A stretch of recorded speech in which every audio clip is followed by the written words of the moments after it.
Welcome to Xylem teaching exams. ഞാൻ ലിയാജിദ്. ഫെബ്രുവരിയിൽ കേട്ടറ്റ് എക്സാമിൻ്റെ ഒരു നോട്ടിഫിക്കേഷൻ വന്നിട്ടുണ്ടായിരുന്നു എന്ന് നമ്മൾ പറഞ്ഞു അല്ലേ. അപ്പോൾ അങ്ങനെ ഒരു വീഡിയോ നമ്മൾ ചെയ്തപ്പോൾ അതിന് താഴെ ഒരുപാട് കുട്ടികൾ ചോദിച്ചു, ഇത് എല്ലാവർക്കും എഴുതാൻ പറ്റുന്ന എക്സാം ആണോ? ഒരു എക്സാം ഇപ്പോൾ കഴിഞ്ഞല്ലേ ഉള്ളൂ, അതിൻ്റെ റിസൾട്ട് പോലും വന്നിട്ടില്ല, അപ്പോഴത്തേക്കും എങ്ങനെയാണ് അടുത്തൊരു കേട്ടറ്റ് എക്സാം വരുന്നത് എന്നുള്ള കുറേ സംശയങ്ങൾ ചോദിച്ചിട്ടുണ്ടായിരുന്നു.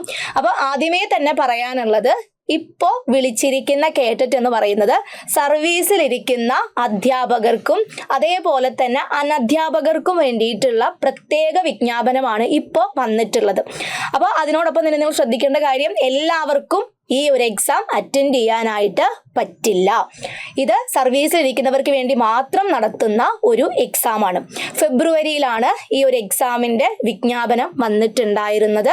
നമ്മുടെ കേരള സർക്കാർ പൊതുവിദ്യാഭ്യാസ വകുപ്പാണ് കേട്ടറ്റ് എക്സാമിന് വേണ്ടിയിട്ടുള്ള അങ്ങനെ ഒരു വിജ്ഞാപനം പുറത്തിറക്കിയിട്ടുള്ളത്. അപ്പോൾ ആ ഒരു എക്സാമിൻ്റെ ഒരു നോട്ടിഫിക്കേഷൻ നമുക്ക് വന്നിട്ടുണ്ടായിരുന്നു. വന്ന സമയത്ത് അപ്ലൈ ചെയ്യാനായിട്ടുള്ള ഡേറ്റ് അതായിരുന്നു കൊടുത്തിട്ടുണ്ടായിരുന്നത്. കൂടുതൽ വിശദമായിട്ടുള്ള വിവരങ്ങൾ പതിയെ നമ്മുടെ വെബ്സൈറ്റിൽ അപ്ഡേറ്റ് ചെയ്യും എന്നായിരുന്നു പറഞ്ഞിട്ടുണ്ടായിരുന്നത്. അപ്പോൾ ഇപ്പോഴും സർവീസിലിരിക്കുന്ന അധ്യാപകർക്ക് സംശയമാണ് എങ്ങനെയാണ് അത് അപ്ലൈ ചെയ്യേണ്ടത്. ഓൾറെഡി ഒരു എക്സാം എഴുതിയിട്ടുണ്ട്, അപ്പോൾ അതുകൊണ്ട് ഈ ഒരു എക്സാമിനും അപ്ലൈ ചെയ്യാൻ പറ്റുമോ എന്നുള്ള ഒരുപാട് സംശയങ്ങളുണ്ട്. അപ്പോൾ നമുക്ക് എന്ത് ചെയ്യാം, ഈ ഒരു വീഡിയോയിൽ നമുക്ക് വളരെ വിശദമായിട്ട് നമുക്ക് ഈ വരാൻ പോകുന്ന സർവീസിലിരിക്കുന്നവർക്ക് വേണ്ടിയിട്ടുള്ള കേട്ടറ്റിനെ കുറിച്ചുള്ള വിശദമായിട്ടുള്ള വിവരങ്ങൾ, എന്തൊക്കെ കാര്യങ്ങൾ ശ്രദ്ധിക്കണം തുടങ്ങിയിട്ടുള്ള കാര്യങ്ങൾ നമുക്കൊന്ന് നോക്കാം. ഓക്കെ, സർക്കാർ എയ്ഡഡ് സ്കൂളുകളിൽ നിയമിക്കപ്പെട്ട് സേവനത്തിൽ തുടരുന്ന അധ്യാപകർക്ക് കേട്ടറ്റ് യോഗ്യത നേടുന്നതിന് വേണ്ടിയിട്ട് 2023-ലും 2025-ലും പ്രത്യേകമായിട്ടുള്ള പരീക്ഷകൾ നടത്തിയിട്ടുണ്ടായിരുന്നു. സർവീസിലിരിക്കുന്ന ടീച്ചേഴ്സിന് വേണ്ടി മാത്രം 23-ലും 25-ലും പ്രത്യേകമായിട്ടുള്ള പരീക്ഷകൾ നടത്തിയിട്ടുണ്ടായിരുന്നു. അതിൻ്റെ തുടർച്ച എന്നോണമാണ് ഇപ്പോൾ എന്ത് ചെയ്തിട്ടുള്ളത്, 2026 സർവീസിലിരിക്കുന്ന അധ്യാപകർക്ക് അനധ്യാപകർക്ക് വേണ്ടിയിട്ടുള്ള ഒരു എക്സ്ക്ലൂസീവ് ആയിട്ടുള്ള പുതിയൊരു വിജ്ഞാപനം ഇപ്പോൾ വന്നിട്ടുള്ളത്. ഇത് എഴുതാൻ പറ്റുന്നത് ആർക്കൊക്കെയാണെന്ന് ചോദിച്ചു കഴിഞ്ഞാൽ, സർക്കാർ എയ്ഡഡ് സ്കൂളുകളിൽ 2025-2026 അധ്യയന വർഷം വരെ നിയമനം ലഭിച്ച അധ്യാപകർക്കും ബൈ ട്രാൻസ്ഫർ പ്രമോഷൻ ലഭിക്കേണ്ട അനധ്യാപക ജീവനക്കാർക്കും അതാത് കാറ്റഗറിയിലുള്ള കേട്ടറ്റ് യോഗ്യത നേടുന്നതിന് വേണ്ടിയിട്ടാണ് ഈ ഒരു എക്സാം വിളിച്ചിട്ടുള്ളത്. ഓക്കെ, ഇനി ഇതിൻ്റെ അടിസ്ഥാനത്തിലാണ് അപ്പോൾ എന്ത് ചെയ്തിട്ടുള്ളത്, ഒരു കേട്ടറ്റ് എക്സാം ഇപ്പോൾ വിളിച്ചിട്ടുള്ളത്. അപ്പോൾ അതുകൊണ്ട് ഇപ്പോൾ പഠിച്ചുകൊണ്ടിരിക്കുന്ന കുട്ടികൾക്ക്, അതല്ലെങ്കിൽ സർവീസിൽ ഇല്ലാത്ത കുട്ടികൾക്ക് എന്ത് ചെയ്യാനായിട്ട് പറ്റില്ല, അത്തരത്തിലുള്ള ഉദ്യോഗാർത്ഥികൾക്ക് ഈ ഒരു എക്സാം അറ്റൻഡ് ചെയ്യാനായിട്ട് പറ്റില്ല. ഇനി നമുക്കറിയാം കേട്ടറ്റ് എക്സാമിൻ്റെ നടത്തിപ്പിൻ്റെ ചുമതല എന്ന് പറയുന്നത് കേരള പരീക്ഷാ ഭവനാണ്.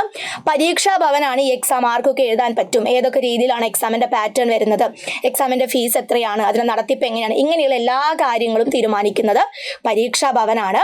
അതുകൊണ്ട് തന്നെ പരീക്ഷാ ഭവൻ്റെ സൈറ്റിൽ 2026 ഫെബ്രുവരിയിൽ കേട്ടറ്റ് നോട്ടിഫിക്കേഷനെ കുറിച്ചുള്ള വളരെ വിശദമായിട്ട് ഉള്ളൊരു വിജ്ഞാപനം തന്നെ കൊടുത്തിട്ടുണ്ട്. അത് പരീക്ഷാ ഭവൻ്റെ സൈറ്റിലും അതിനോടൊപ്പം തന്നെ SCERT വെബ്സൈറ്റിലും നമുക്ക് ആ വിജ്ഞാപനം അവൈലബിൾ ആണ്. അപ്പോൾ ഇവിടെ കൃത്യമായിട്ട് പറയുന്ന ഒരു കാര്യമാണ്, നിങ്ങൾ ഓൾറെഡി സർവീസിൽ ഇരിക്കുന്നുണ്ട്, അപ്പോൾ നിങ്ങൾക്ക് എന്ത് ചെയ്യണം, കേട്ടറ്റ് യോഗ്യത നേടിയെടുക്കണം. അപ്പോൾ നമുക്ക് സ്വാഭാവികമായിട്ടും ഇപ്പോൾ ഒരുപാട് ടെൻഷൻ ആയിരിക്കും അധ്യാപകർക്ക്, സർവീസിലിരിക്കുന്ന അധ്യാപകരെ സംബന്ധിച്ചിടത്തോളം ഒരുപാട് ടെൻഷൻസിൽ കൂടെയാണ് കടന്നു പോകുന്നത്. ഞങ്ങൾ ഇത്രയും വർഷത്തെ സർവീസ് ഉണ്ട്, കേട്ടറ്റ് യോഗ്യത ഇല്ലാത്തത് കൊണ്ട് ഞങ്ങളുടെ സർവീസ് നഷ്ടപ്പെടുമോ, ജോലി നഷ്ടപ്പെടുമോ എന്നുള്ള ഒരുപാട് ടെൻഷൻസ് ഉണ്ട്. അപ്പോൾ ഇവിടെ ടെൻഷൻസും കാര്യങ്ങളൊക്കെ മാറ്റി വെച്ചിട്ട് നിങ്ങൾ വിശദമായിട്ട് എന്ത് ചെയ്യണം, വിജ്ഞാപനം വായിക്കണം. വായിച്ചതിന് ശേഷം മാത്രം എന്ത് ചെയ്യുക, അപേക്ഷകൾ സമർപ്പിക്കുക. ഓക്കെ, അപേക്ഷകൾ സമർപ്പിക്കുന്നതിന് മുൻപായിട്ട് അപേക്ഷകർ കർശനമായും വിജ്ഞാപനം വായിച്ച് മനസ്സിലാക്കിയിരിക്കണം. ആ വിജ്ഞാപനത്തിലെ എല്ലാ കാര്യങ്ങളും കൊടുത്തിട്ടുണ്ട്. നമ്മൾ ഈ വിജ്ഞാപനം ഒന്നും വായിക്കാതെ നമ്മൾ നേരെ പോയിട്ട് കേട്ടറ്റിന് അപ്ലൈ ചെയ്യുന്നു. അത് കഴിഞ്ഞ് നോക്കുമ്പോഴാണ് നമുക്ക് ആ ഒരു കേട്ടറ്റ് കാറ്റഗറിക്ക് വേണ്ട യോഗ്യത നമുക്കില്ലെങ്കിൽ സ്വാഭാവികമായിട്ടും അവിടെ എന്താണ്, നമ്മുടെ ഭാഗത്തു നിന്ന് വരുന്ന ഒരു മിസ്റ്റേക്കാണ്. ആ ഒരു മിസ്റ്റേക്കിന് ആരും ഉത്തരവാദിയല്ല, പരീക്ഷാ ഭവൻ ഉത്തരവാദി ആയിരിക്കില്ല. ഓക്കെ, അത് കൃത്യമായിട്ട് എന്ത് കൊടുത്തിട്ടുണ്ട്, പരീക്ഷാ ഭവൻ്റെ ഈ ഒരു വിജ്ഞാപനത്തിൽ കൊടുത്തിട്ടുണ്ട്. പരീക്ഷാർത്ഥികൾ വരുത്തുന്ന പിഴവുകൾക്ക് പരീക്ഷാ ഭവൻ ഉത്തരവാദിയായിരിക്കില്ല. അപ്പം അതുകൊണ്ട് എന്ത് ചെയ്യുക, നിങ്ങൾ ആദ്യം തന്നെ ഈ വിജ്ഞാപനം മുഴുവനായിട്ട് വായിക്കുക. ഇനി ഓരോ വിഭാഗത്തിലും അപേക്ഷിക്കുവാനുള്ള യോഗ്യതാ മാനദണ്ഡങ്ങൾ വിശദമായി വിജ്ഞാപനത്തിൽ കൊടുത്തിട്ടുണ്ട്. അപ്പോൾ കേട്ടറ്റ് എന്ന് പറയുമ്പോൾ നമുക്കറിയാം 4 കാറ്റഗറികളിലായിട്ടാണ് എക്സാം നടക്കുന്നത്. കേട്ടറ്റ് കാറ്റഗറി 1 ഉണ്ട്, കാറ്റഗറി 2 ഉണ്ട്, കാറ്റഗറി 3 ഉണ്ട്, കാറ്റഗറി 4 ഉണ്ട്.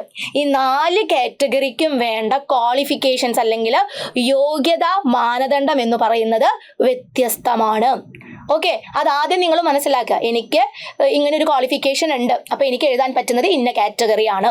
ഇപ്പോൾ K1ഉം K2ഉം K3ഉം K4ഉം എനിക്ക് എഴുതാൻ പറ്റും എന്ന് നിങ്ങൾ വിചാരിക്കരുത്. നിങ്ങളുടെ ക്വാളിഫിക്കേഷൻ ഏതാണോ ആ ക്വാളിഫിക്കേഷൻ അനുസരിച്ച് നിങ്ങൾക്കുള്ള കാറ്റഗറിയാണ് നിങ്ങൾ എന്ത് ചെയ്യേണ്ടത്, അപ്ലൈ ചെയ്യേണ്ടത്. അല്ലാത്ത പക്ഷം അവിടെ എന്താണ്, ആ ഒരു എക്സാം അല്ലെങ്കിൽ ആ ഒരു റിസൾട്ട് അവിടെ എന്ത് ചെയ്യില്ല, കണക്കാക്കില്ല. അപ്പം അതുകൊണ്ട് നിങ്ങളുടെ യോഗ്യതകൾക്കനുസരിച്ചുള്ള കാറ്റഗറി നിങ്ങൾ തിരഞ്ഞെടുക്കുക. ആ കാറ്റഗറി എക്സാമിന് വേണ്ടിയിട്ടുള്ള അപേക്ഷയാണ് നിങ്ങൾ കൊടുക്കേണ്ടത്. ഓക്കെ, ഇനി നമ്മൾ നേരത്തെ പറഞ്ഞു സർവീസിലുള്ള അധ്യാപകർക്ക് അതേപോലെ തന്നെ അനധ്യാപകർക്ക് മാത്രമായുള്ള പ്രത്യേക പരീക്ഷ. സർവീസിലിരിക്കുന്ന ടീച്ചേഴ്സിന് അതേപോലെ തന്നെ ബൈ ട്രാൻസ്ഫർ വഴി വേറെ ഏതെങ്കിലും ഡിപ്പാർട്ട്മെന്റിൽ ഇപ്പോൾ വർക്ക് ചെയ്യുന്ന ടീച്ചേഴ്സിന്റെ ക്വാളിഫിക്കേഷൻസ് ഉള്ള എന്നാൽ കേറ്ററ്റ് കാറ്റഗറി യോഗ്യതകളൊന്നും തന്നെ ഇല്ലാത്ത ആളുകൾക്കും എന്ത് ചെയ്യാം, അനധ്യാപകർക്കും ഈ ഒരു എക്സാമിന് അപ്ലൈ ചെയ്യാനായിട്ട് പറ്റുന്നുണ്ട്. ഇനി ഇതിനൊരു അപേക്ഷാ ഫീസ് എന്ന് പറയുന്നത് ഇതൊരു പ്രത്യേക പരീക്ഷ, സർവീസിലിരിക്കുന്നവർക്ക് വേണ്ടി മാത്രമുള്ളൊരു പരീക്ഷയായതുകൊണ്ട് തന്നെ പട്ടികജാതി പട്ടികവർഗ വിഭാഗത്തിനും ഭിന്നശേഷിയുള്ളവർക്കും അപേക്ഷാ ഫീസ് എന്ന് പറയുന്നത് 750 രൂപയാണ്. ജനറൽ കാറ്റഗറിയിൽ വരുന്നവർക്ക് 1000 രൂപയാണ് വരുന്നത് കേട്ടോ. OBC കാറ്റഗറിക്കും 1000 രൂപയാണ് വരുന്നത്. അപേക്ഷാ ഫീസിൽ ഇളവ് ലഭിക്കുന്നത് ആർക്ക് മാത്രമാണ്, നമ്മുടെ പട്ടികജാതി പട്ടികവർഗ വിഭാഗത്തിനും ഭിന്നശേഷിയുള്ളവർക്കുമാണ് 750 രൂപ. ബാക്കി എല്ലാ കാറ്റഗറിക്കും വരുന്നത് 1000 രൂപയാണ്. ഇനി അപേക്ഷ സമർപ്പിക്കേണ്ടത് നമുക്കറിയാം, ഓൺലൈൻ ആയിട്ടാണ് അപേക്ഷ സമർപ്പിക്കേണ്ടത്. അപേക്ഷ സമർപ്പിച്ചു കഴിഞ്ഞാൽ നമുക്ക് കിട്ടുന്ന പ്രിന്റ് ഔട്ട്, സർട്ടിഫിക്കറ്റ്, ഈ വക കാര്യങ്ങളൊന്നും എന്ത് ചെയ്യണ്ട, പരീക്ഷാ ഭവനിലേക്ക് അയക്കേണ്ടതില്ല. ആ ഒരു കാര്യം നിങ്ങൾ മനസ്സിലാക്കുക. എല്ലാം തന്നെ എന്താണ്, ഓൺലൈൻ ത്രൂ ആണ് നടക്കുന്നത്. ഓൺലൈനായിട്ട് അപേക്ഷ സമർപ്പിക്കുന്നു, അതിന്റെ പ്രിന്റ് ഔട്ട് നിങ്ങൾ എന്ത് ചെയ്താൽ മതി, കയ്യിൽ സൂക്ഷിച്ചാൽ മതി. പരീക്ഷാ ഭവന് അയച്ചു കൊടുക്കേണ്ടതില്ല. ഇനി അപേക്ഷയിൽ നൽകിയിട്ടുള്ള വിവരങ്ങൾ അപേക്ഷ കൺഫേം ചെയ്യുന്നതിന് മുന്നേ ആയിട്ട് എന്ത് ചെയ്യണം, ഞാൻ കൊടുത്തിട്ടുള്ള എല്ലാ വിവരങ്ങളും ശരിയാണ് എന്ന് ഉറപ്പ് വരുത്തിയതിനു ശേഷം മാത്രം എന്ത് ചെയ്യാം, കൺഫേം എന്നുള്ളൊരു ഭാഗം നിങ്ങൾ ക്ലിക്ക് ചെയ്യാം. ഞാൻ എല്ലാം കൺഫേം ചെയ്ത് കഴിഞ്ഞു. ഏറ്റവും ഒടുവിലാണ് ഞാൻ ശ്രദ്ധിക്കുന്നത് എൻ്റെ ഡേറ്റ് ഓഫ് ബർത്തിൽ തെറ്റുണ്ട്. അപ്പൊ ആ തെറ്റ് പിന്നെ നമുക്ക് എന്ത് ചെയ്യാൻ പറ്റില്ല, തിരുത്താനായിട്ട് പറ്റില്ല. ഇവിടെ കൺഫേം ചെയ്യുന്നതിന് മുന്നേ ആയിട്ട് നിങ്ങൾ അപേക്ഷ മുഴുവനായിട്ട് വായിക്കണം. നിങ്ങൾ കൊടുത്തിട്ടുള്ള എല്ലാ വിവരങ്ങളും അവിടെ പരിശോധിക്കണം. അതിനുശേഷം മാത്രമാണ് കൺഫേം ചെയ്യേണ്ടത്. ഇവിടെ കൊടുത്തിട്ടുണ്ട്, കൺഫേം ചെയ്തതിന് ശേഷം അപേക്ഷയിൽ കൊടുത്തിട്ടുള്ള എല്ലാ വിവരങ്ങളും കൺഫേം ചെയ്തതിന് ശേഷം നമുക്ക് എന്ത് ചെയ്യാൻ പറ്റില്ല, യാതൊരുവിധ തിരുത്തലുകളും വരുത്താനായിട്ട് സാധ്യമല്ല. ഓക്കെ, അപ്പം എൻ്റെ കയ്യിൽ നിന്ന് തെറ്റ് വന്നു, അത് കഴിഞ്ഞിട്ട് നമ്മൾ കാത്തിരിക്കുകയാണ്. തെറ്റുകൾ തിരുത്താനായിട്ടുള്ള അവസരം പരീക്ഷാ ഭവൻ തരും, ഡേറ്റ് തരും എന്നുള്ള രീതിയിൽ നിങ്ങൾ കാത്തിരിക്കേണ്ട. ഏറ്റവും ആദ്യം തന്നെ അപേക്ഷ സമർപ്പിക്കുമ്പോൾ എന്ത് ചെയ്യാം, വളരെ കെയർഫുൾ ആയിട്ട് കൊടുക്കുന്ന എല്ലാ വിവരങ്ങളും ശരിയാണ് എന്ന രീതിയിൽ ഉറപ്പുവരുത്താം. കൺഫേം ചെയ്യാനായിട്ടുള്ള, അതല്ലെങ്കിൽ നിങ്ങൾക്ക് തെറ്റുകൾ തിരുത്താനായിട്ടുള്ള അവസരം ഉണ്ടായിരിക്കില്ല. തിരുത്തലുകൾ വരുത്താൻ സാധ്യമല്ല. ഏതിനു ശേഷം, കൺഫേമേഷന് ശേഷം. ഇനി അപേക്ഷയിൽ നൽകിയിട്ടുള്ള വിവരങ്ങൾക്ക് അനുസരിച്ചിട്ടാണ് നിങ്ങൾക്ക് എന്ത് കിട്ടുന്നത്, നിങ്ങൾക്ക് ഹാൾ ടിക്കറ്റുകൾ ലഭിക്കുന്നത്. അപേക്ഷയുടെ സമർപ്പണം, ഫീസ് ഒടുക്കൽ എന്നിവയുടെ വിശദാംശങ്ങൾ വിജ്ഞാപനത്തിന്റെ പേജ് 19 നൽകിയിട്ടുള്ളത്. അപേക്ഷ എങ്ങനെയാണ് സമർപ്പിക്കേണ്ടത്, ഫീസ് എങ്ങനെയാണ് അടക്കേണ്ടത് തുടങ്ങിയിട്ടുള്ള കാര്യങ്ങളെല്ലാം തന്നെ വിജ്ഞാപനത്തിൽ വളരെ വിശദമായിട്ട് കൊടുത്തിട്ടുണ്ട്. ഇനി അതിനോടൊപ്പം തന്നെ ശ്രദ്ധിക്കേണ്ട മറ്റൊരു കാര്യമാണ്, അപേക്ഷ സമർപ്പിക്കുന്ന വ്യക്തിക്ക് പരീക്ഷ എഴുതാൻ ഉദ്ദേശിക്കുന്ന വിദ്യാഭ്യാസ ജില്ല നിങ്ങൾക്ക് എന്ത് ചെയ്യാൻ പറ്റും, അപേക്ഷാ സമയത്ത് തിരഞ്ഞെടുക്കാനായിട്ട് സാധിക്കും. ഓക്കെ, നിങ്ങൾക്ക് ഏത് വിദ്യാഭ്യാസ ജില്ലയിലാണ് എക്സാം എഴുതാനായിട്ട് പറ്റുന്നത്. ഇപ്പം സർവീസ് അടിക്കുന്ന ആളുകളെ സംബന്ധിച്ചിടത്തോളം അവരവരുടെ ജോലി കാര്യങ്ങളുമായിട്ട് ചിലപ്പോൾ എന്താവില്ല, അവരുടെ നാട്ടിൽ തന്നെ ആവണമെന്നില്ല, വേറെ ഏതെങ്കിലും സ്ഥലത്തായിരിക്കും. അപ്പം അങ്ങനെയാണെങ്കിലും നിങ്ങൾക്ക് എന്ത് ചെയ്യാം, നിങ്ങൾ ഇപ്പോഴുള്ള വിദ്യാഭ്യാസ ജില്ലയിൽ നിങ്ങൾക്ക് എക്സാം എഴുതാനായിട്ട് പറ്റും. പക്ഷെ അവിടെ ശ്രദ്ധിക്കേണ്ട കാര്യം എന്താണ്, അപേക്ഷിക്കേണ്ട സമയത്ത്, അതായത് നമ്മൾ അപേക്ഷ സമർപ്പിക്കുന്ന സമയത്താണ് എവിടെയാണോ നിങ്ങൾക്ക് എക്സാം എഴുതാനായിട്ട് സൗകര്യമുള്ളത് ആ ഒരു വിദ്യാഭ്യാസ ജില്ല നിങ്ങൾ തിരഞ്ഞെടുക്കണം. അപേക്ഷകർക്ക് തങ്ങൾ തിരഞ്ഞെടുത്ത വിദ്യാഭ്യാസ ജില്ല ഉൾപ്പെടുന്ന റവന്യൂ ജില്ലയിൽ പരീക്ഷാ കേന്ദ്രം അനുവദിക്കുന്നതാണ്. എനിക്ക് ഇന്ന സെന്റർ കിട്ടണം, അല്ലെങ്കിൽ എനിക്ക് ഇന്നോടത്ത് മാത്രം ഇന്ന സ്കൂൾ മാത്രം എഴുതാൻ പറ്റും എന്നുള്ള രീതിയിലല്ല, മറിച്ച് വിദ്യാഭ്യാസ ജില്ല നമുക്ക് തിരഞ്ഞെടുക്കാൻ പറ്റും. അതിനനുസരിച്ച് റവന്യൂ ജില്ലയിൽ പരീക്ഷാ കേന്ദ്രം അനുവദിക്കുന്നതായിരിക്കും. അപ്പം അങ്ങനെയാണ് നമ്മുടെ എക്സാം സെന്റർ തീരുമാനിക്കപ്പെടുന്നത്. ഇനി അപേക്ഷ സമർപ്പണത്തെ സംബന്ധിച്ചുള്ള പ്രധാനമായിട്ടുള്ള ചില തീയതികൾ കൊടുത്തിട്ടുണ്ട്. ഇവിടെ ഓൺലൈൻ രജിസ്ട്രേഷൻ ആരംഭിച്ചിട്ടുള്ളത് ഫെബ്രുവരി 26 തീയതിയാണ്. ഇനി അപേക്ഷ സമർപ്പിക്കുന്നതിനും ഫീസ് അടയ്ക്കുന്നതിനുമുള്ള അവസാനത്തെ തീയതി എന്ന് പറയുന്നത് മാർച്ച് 7-ാം തീയതിയാണ്. മാർച്ച് 7-ാം തീയതിയാണ് നമുക്ക് ഏറ്റവും അവസാനമായിട്ടുള്ള തീയതി എന്ന് പറയുന്നത്. ഇനി ഫൈനൽ പ്രിന്റ് ഔട്ട് എടുക്കുന്നതിനുള്ള അവസാന തീയതി എന്ന് പറയുന്നത് മാർച്ച് 13-നാണ്. അപ്പോൾ ഇതിനോടകം തന്നെ ഒരുപാട് പേര് എന്ത് ചെയ്തിട്ടുണ്ടാവും, ഈ ഒരു എക്സാമിന് വേണ്ടിയിട്ട് സർവീസ് എടുക്കുന്ന അധ്യാപകര് അതേപോലെ തന്നെ അനധ്യാപകര് ചിലപ്പോൾ അപ്ലൈ ചെയ്തിട്ടുണ്ടായിരിക്കും. ആരെങ്കിലും അപ്ലൈ ചെയ്യാൻ വിട്ടുപോയിട്ടുണ്ടെങ്കിൽ എന്ത് ചെയ്യേണ്ട, അവസാന സമയത്തേക്ക് കാത്തു വെക്കേണ്ട, എത്രയും പെട്ടെന്ന് തന്നെ പോയിട്ട് നിങ്ങൾ എക്സാം എഴുതുന്നുണ്ടെങ്കിൽ അപ്ലൈ ചെയ്യുക. ഇനി എന്തൊക്കെ കാര്യങ്ങളാണ് ശ്രദ്ധിക്കേണ്ടത്? പ്രധാനമായിട്ടും ഒരു 10 കാര്യങ്ങളാണ് വിജ്ഞാപനത്തിൽ കൊടുത്തിട്ടുള്ളത്. ആ 10 നിർദ്ദേശങ്ങളും അത്രയും ഇമ്പോർട്ടൻ്റ് ആണ്. അത് നല്ലപോലെ വായിച്ച് മനസ്സിലാക്കണം. ഓക്കെ, ഇവിടെ നമുക്കറിയാം എന്താണ്, സർക്കാർ എയ്ഡഡ് സ്കൂളുകളിൽ 2025-26 അധ്യയന വർഷം വരെയും നിയമനം ലഭിച്ച അധ്യാപകർക്കും ബൈ ട്രാൻസ്ഫർ പ്രൊമോഷൻ ലഭിക്കേണ്ട അനധ്യാപക ജീവനക്കാർക്കും അതാത് കാറ്റഗറിയിലുള്ള കേറ്ററ്റ് യോഗ്യത നേടുന്നതിന് വേണ്ടിയിട്ടാണ് ഈ ഒരു എക്സാം വിളിച്ചിട്ടുള്ളത്. അതിന് വേണ്ടിയിട്ടുള്ള അപേക്ഷയാണ് സമർപ്പിക്കുന്നത്. ഞാൻ നിലവിൽ സർവീസിലൊന്നുമില്ല, എനിക്ക് കഴിഞ്ഞ കേറ്ററ്റിന് വേണ്ട രീതിയിൽ മാർക്ക് മേടിക്കാൻ പറ്റില്ല, അതുകൊണ്ട് ഞാൻ ഈ കേറ്ററ്റിന് അപ്ലൈ ചെയ്യാം എന്ന് വിചാരിച്ചു കഴിഞ്ഞാൽ ചെയ്യാൻ പറ്റില്ല. സർവീസിലിരിക്കുന്ന ടീച്ചേഴ്സാണ് ഇത് കൂടെ പറയുന്നത്. കുട്ടികൾക്ക് ഇപ്പോഴും അത് സംശയമാണ്, നമുക്ക് എഴുതാൻ പറ്റുമോ എന്നുള്ളത്. അപ്പോൾ അതുകൊണ്ടാണ് അത് എടുത്തെടുത്ത് പറയുന്നത്. മറ്റൊരു കാര്യം, അപേക്ഷ ഓൺലൈൻ ആയിട്ടാണ് സമർപ്പിക്കേണ്ടത്. നമ്മൾ നമ്മുടെ സർട്ടിഫിക്കറ്റും കാര്യങ്ങളൊക്കെ നേരിട്ട് പരീക്ഷയിലേക്ക് കൊടുക്കുന്നു, അപേക്ഷ സമർപ്പിക്കുന്നു, അങ്ങനെയല്ല. എല്ലാം തന്നെ ഓൺലൈൻ ആയിട്ടാണ് നിങ്ങൾ സമർപ്പിക്കേണ്ടത്. അപേക്ഷാർത്ഥിയുടെ പേര്, ജനന തീയതി, അടിസ്ഥാന വിദ്യാഭ്യാസ യോഗ്യത, കാസ്റ്റ്, കാറ്റഗറി, ഭിന്നശേഷി സംവരണം ഉണ്ടെങ്കിൽ അത്, ഇതെല്ലാം തന്നെ എന്ത് ചെയ്തിട്ടുണ്ടായിരിക്കണം, വളരെ കൃത്യമായി നൽകിയിട്ടുണ്ടായിരിക്കണം. പേര് എങ്ങനെയാണോ നിങ്ങളുടെ ID പ്രൂഫുകളിൽ ഉള്ളത് അതേ രീതിക്ക് തന്നെ കൊടുക്കണം. ജനന തീയതി ശരിയായ രീതിയിൽ കൊടുക്കണം. അതേപോലെ തന്നെ നിങ്ങളുടെ വിദ്യാഭ്യാസ യോഗ്യത, ഏത് കാറ്റഗറിയാണ് നിങ്ങൾ എക്സാം എഴുതാനായിട്ട് പോകുന്നത്, നിങ്ങൾ ഏത് കാസ്റ്റ് ആണ് വരുന്നത്, ഭിന്നശേഷി സംവരണം ഉള്ളതാണോ തുടങ്ങിയിട്ടുള്ള വിവരങ്ങൾ എന്ത് ചെയ്യണം, കൃത്യമായിട്ട് കൊടുക്കണം. നമുക്കറിയാം കേഡറ്റ് എക്സാമിനെ സംബന്ധിച്ചിടത്തോളം അവിടെ എന്തുണ്ട്, ഓരോരോ കാസ്റ്റിലും വരുന്ന ആളുകൾക്ക് മാർക്ക് ഇളവുകളുണ്ട്. അപ്പോൾ അത് എൻഷുർ ചെയ്യാൻ വേണ്ടിയിട്ടാണ് ആ ഇളവുകൾ നിങ്ങൾക്ക് കിട്ടണമെങ്കിൽ അപേക്ഷ സമർപ്പിക്കുന്ന സമയത്ത് എന്ത് ചെയ്തിരിക്കണം, നിങ്ങളുടെ കാസ്റ്റ് ഏതാണെന്ന് ഉള്ള ശരിയായിട്ടുള്ള വിവരം കൊടുത്തിട്ടുണ്ടായിരിക്കണം. തെറ്റ് കൂടാതെ രേഖപ്പെടുത്തണം. അപേക്ഷ സമർപ്പിക്കുന്നതിനായിട്ട് നമുക്കറിയാം ഒരു ഫോട്ടോ കൊടുക്കേണ്ടതുണ്ട്. പക്ഷേ ഈ ഫോട്ടോ നമ്മൾ കൊടുക്കുമ്പോൾ അതിൽ ശ്രദ്ധിക്കേണ്ടതായിട്ടുള്ള ചില കാര്യങ്ങളുണ്ട്. അതിൽ നമ്മൾ ഒരു ഫോട്ടോ വെച്ചിട്ടാണ് അപേക്ഷ സമർപ്പിക്കുക.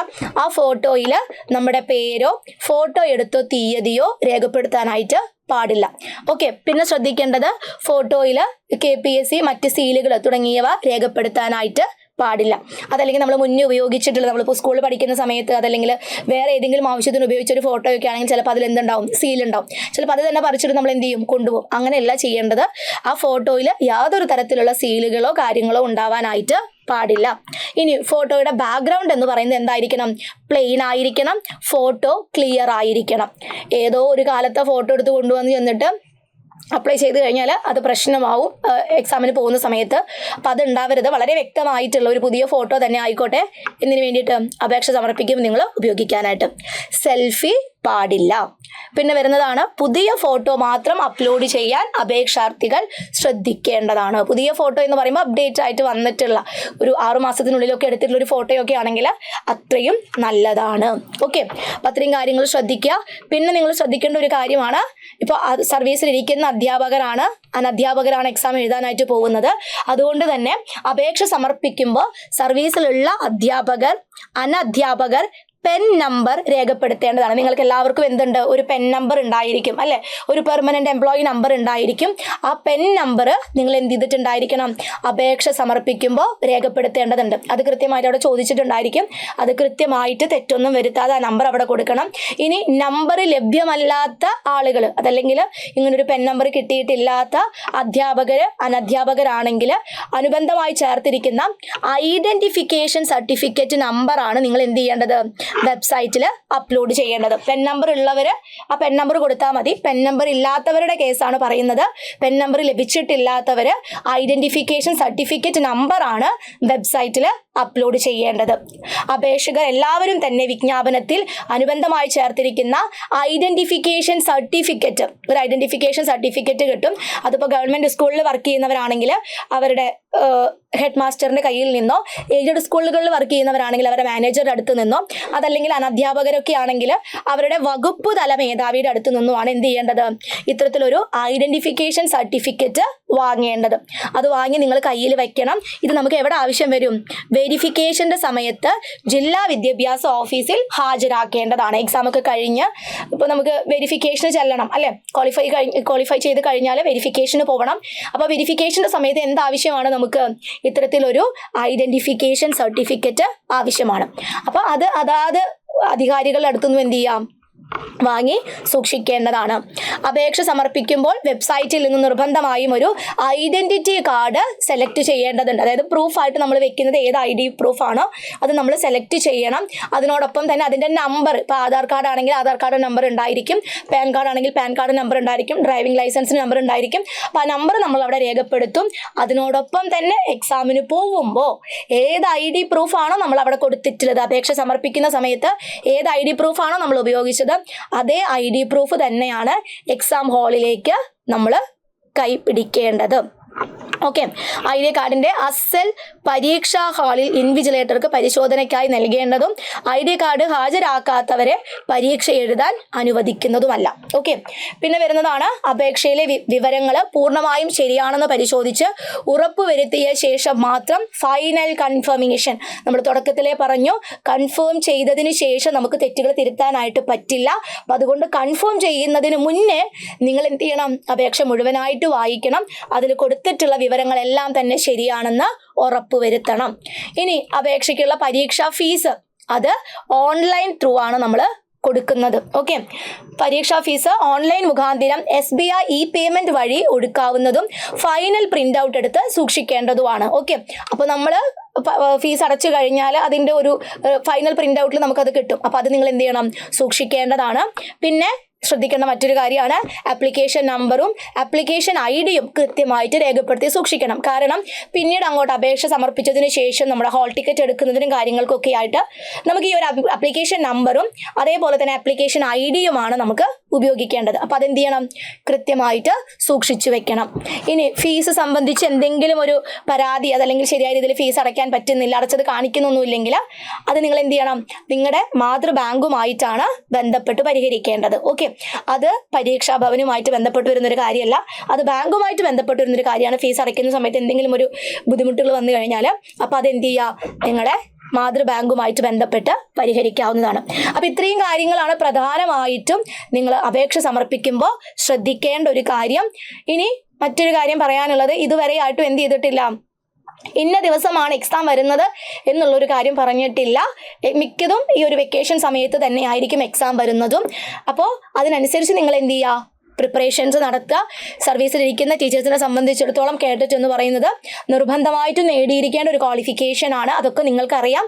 അപ്പോൾ ആ ഒരു കാര്യം നിങ്ങൾ എന്ത് ചെയ്യുക, എത്രയും പെട്ടെന്ന് തന്നെ നേടിയെടുക്കാനായിട്ട് ശ്രദ്ധിക്കാം. ഓക്കെ, അപ്പോൾ ഇപ്പോൾ കഴിഞ്ഞ കേട്ടിട്ട് എഴുതിയിട്ടുള്ള സർവീസിലുള്ള ടീച്ചേഴ്സ് ഉണ്ടായിരിക്കും. അവരെ സംബന്ധിച്ചിടത്തോളം നിങ്ങൾക്ക് കഴിഞ്ഞ കേട്ടിട്ട് ഞങ്ങൾ എന്തായാലും ജയിക്കാനായിട്ടുള്ള മാർക്ക് ഞങ്ങൾക്കുണ്ട് എന്നുറപ്പുണ്ടെങ്കിൽ നിങ്ങൾ എന്ത് ചെയ്യേണ്ട, ഈ കേട്ടിട്ട് നിങ്ങൾ എഴുതണ്ട. പക്ഷേ സർവീസിലിരിക്കുന്ന ചില ടീച്ചേഴ്സിന് എന്ത് ചെയ്യാൻ പറ്റിയിട്ടുണ്ടാവില്ല. ഇപ്പോൾ ഒരു പുതിയ അല്ലെങ്കിൽ സർവീസിലിരിക്കുന്നവർക്ക് മാത്രമായിട്ടൊരു കേട്ടിട്ട് എന്ത് ചെയ്തിട്ടുണ്ടായിരുന്നില്ല, കഴിഞ്ഞ കേട്ടിട്ട് വിളിച്ച സമയത്ത് അങ്ങനെ ഒരു കാര്യം പറഞ്ഞിട്ടുണ്ടായിരുന്നില്ല. അപ്പോൾ ഒരുപാട് പേര് എന്ത് ചെയ്തിട്ടുണ്ട്, സാധാരണ കുട്ടികൾക്ക് വേണ്ടിയിട്ടുള്ള കഴിഞ്ഞ തവണത്തെ കേട്ടിട്ട് അപ്ലൈ ചെയ്തിട്ടുണ്ടായിരുന്നു, എക്സാം എഴുതിയിട്ടുണ്ട്. പക്ഷെ ചില ടീച്ചേഴ്സിന് എപ്പോഴും എന്ത് ചെയ്യാൻ പറ്റിയിട്ടില്ല, ക്വാളിഫൈ ചെയ്യാനുള്ള മാർക്കിനടുത്തേക്ക് എത്തിയിട്ടുണ്ടാവില്ല. അപ്പോൾ അവരെ സംബന്ധിച്ചിടത്തോളം എന്താണ്, ഇതൊരു ഗോൾഡൻ ഓപ്പർച്യൂണിറ്റിയാണ്, നിങ്ങൾക്ക് വേണ്ടി മാത്രം നടക്കുന്ന എക്സാമാണ്. അത് നല്ല രീതിയിൽ എന്ത് ചെയ്യുക, പഠിച്ച് ക്വാളിഫൈ ആവുക. ഓക്കെ, ഇനി പരീക്ഷയുടെ ഫലം വന്നു കഴിഞ്ഞാൽ നമുക്കറിയാം സർട്ടിഫിക്കറ്റ് വെരിഫിക്കേഷൻ ഉണ്ടായിരിക്കും. സർട്ടിഫിക്കറ്റ് വെരിഫിക്കേഷനും കൂടെ കഴിഞ്ഞിട്ടാണ് എന്ത് ചെയ്യുന്നത്, യോഗ്യതാ സർട്ടിഫിക്കറ്റ് വിതരണം ചെയ്യുന്നത്. ഓക്കെ, അപ്പോൾ വെരിഫിക്കേഷന് പോകാനും ശരിയായിട്ടുള്ള രീതിയിൽ സർട്ടിഫിക്കറ്റുകൾ പ്രൊഡ്യൂസ് ചെയ്ത് കഴിഞ്ഞാലുമാണ് ആ യോഗ്യത സർട്ടിഫിക്കറ്റ് കിട്ടുന്നത്. അതോട് കൂടിയിട്ടാണ് നമ്മൾ എന്തായിട്ട് മാറുന്നത്, ആ ഒരു കേട്ടിട്ട് യോഗ്യത നേടിയെടുക്കുന്നത്. ഓക്കെ, അപ്പോൾ വരാൻ പോകുന്ന എക്സാമിന് വേണ്ടിയിട്ട് നല്ല രീതിയിൽ പ്രിപ്പറേഷൻസ് നടത്തുക. ആരെങ്കിലും അപ്ലൈ ചെയ്യാൻ ബാക്കിയുണ്ടെങ്കിൽ അത് എത്രയും പെട്ടെന്ന് തന്നെ പോയിട്ട് അപ്ലൈ ചെയ്യുക. വെക്കേഷൻ സമയത്തൊക്കെ സർവീസ് ടീച്ചേഴ്സിന് എന്ത് ചെയ്യാൻ പറ്റും, നല്ലപോലെ പഠിക്കാനായിട്ട് പറ്റും. അപ്പോൾ ആ സമയമൊക്കെ നല്ലപോലെ യൂട്ടിലൈസ് ചെയ്യുക. ഓക്കെ, അപ്പോൾ നമുക്ക് വരും വീഡിയോസിൽ ടീച്ചിങ് എക്സാംസുമായിട്ട് ബന്ധപ്പെട്ട് വരുന്ന പുതിയ അപ്ഡേഷൻസും കാര്യങ്ങളുമായിട്ട് നമുക്ക് വീണ്ടും കണ്ടുമുട്ടാം. Thank you.